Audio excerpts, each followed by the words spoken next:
Hello and welcome to episode 12 of the Pirate Queen series. There are more episodes on my channel and other series as well, and if you'd like to access adult content or you just want to help support the channel, there's a link to my Patreon down below. Please leave a comment, I love hearing from you, and as always, I hope you enjoy.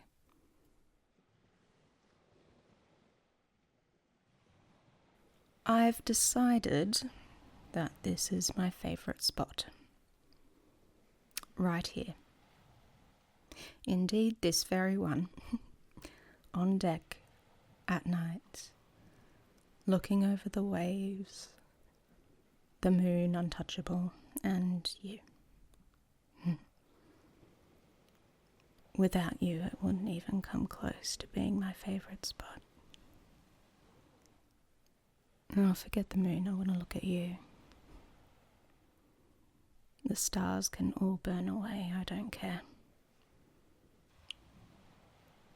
I only have eyes for you.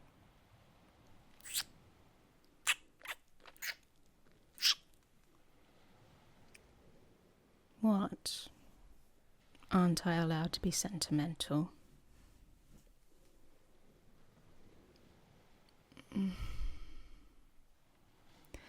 Must we really talk business? Now. I'm not avoiding anything.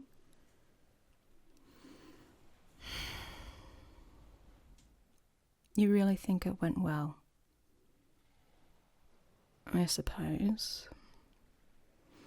There wasn't any shouting, no one threw anything, and no shots were fired, so technically speaking, it was a success.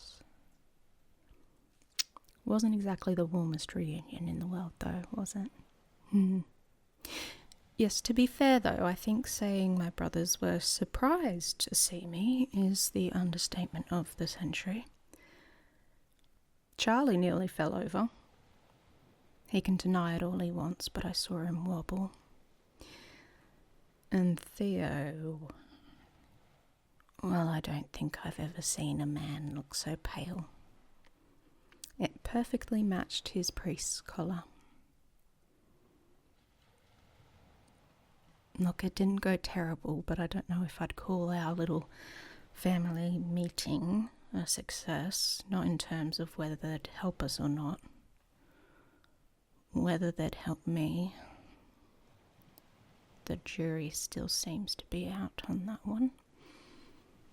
In fact, I've still got an eye on the shoreline. Well, I only have an eye, don't I? But it's firmly trained on the shoreline, waiting to see if any officers of the law are rowing out to greet us.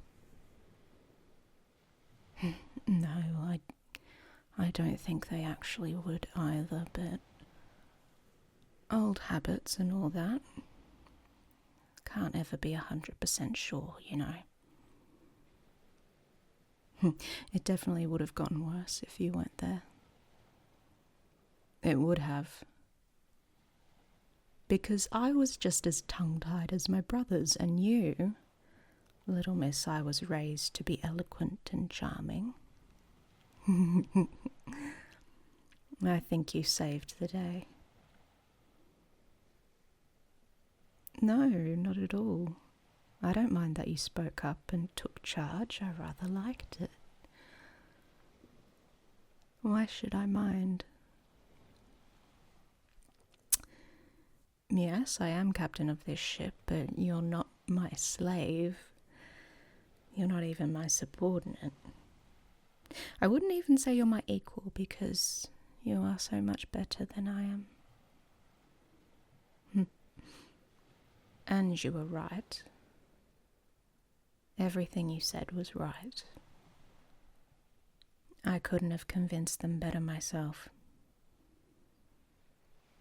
Having a master carpenter on our payroll would be invaluable, and Theo... well, a man of the cloth has a lot of sway in society, doesn't he? I'd never really thought of how important a role like that might be. No, Theo didn't say anything bad, but he didn't say anything at all, did he? And Charlie asked so many questions, my God, but he never really answered whether he was going to say yes or not. I have no idea what he was actually thinking that whole time.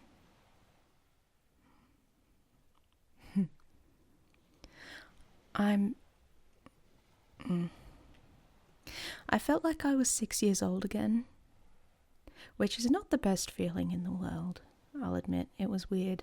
The whole thing was weird. We were all being so polite, and I'm not polite, and here I was in a nice house in town, having a civil discussion with my brothers, and the whole thing was the most awkward experience of my life, and I mean, Gregory's seen me topless, so that's saying something. Oh dear, well, truly nothing can stop us now if we can survive that. What? Proud of me. For attempting to be civilized for 20 minutes, yes, what an achievement. You're the one who's achieved the impossible.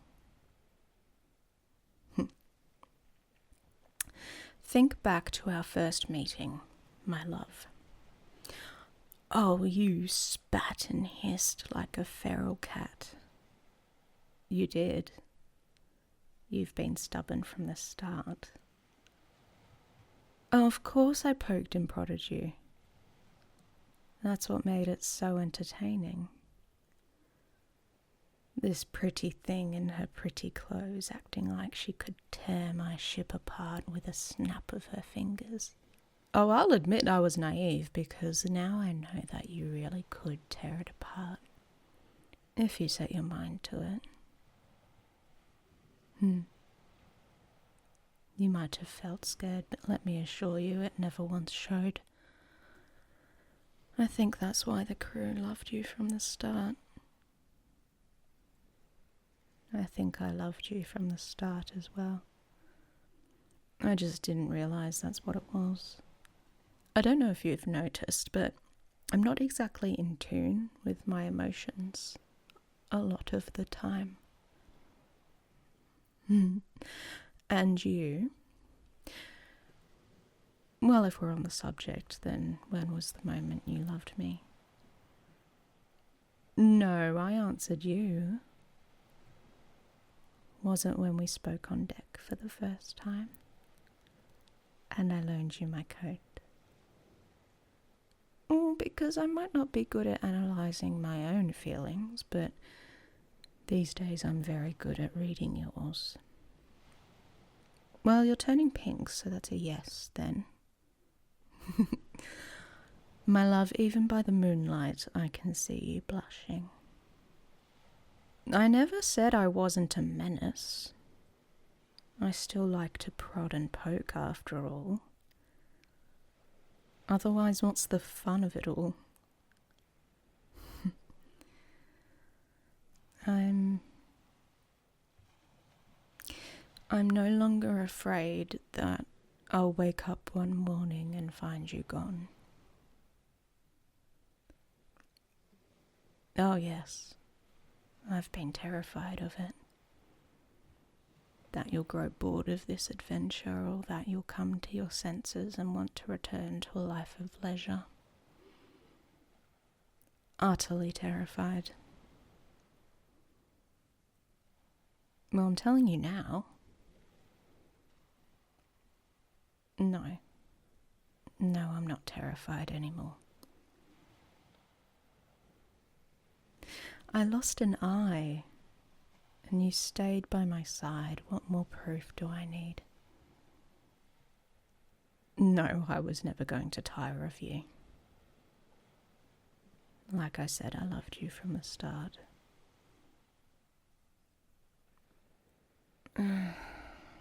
God, I'd been half joking about keeping an eye out for rowboats carrying officers. No, they're definitely coming for us. Well, that's right, I suppose. Officers aren't exactly subtle when they're coming for you, are they? Wait, let me have a look through my spyglass. It's dark, but I might be able to see who it is.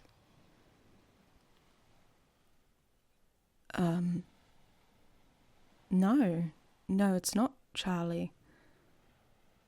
It's Theo.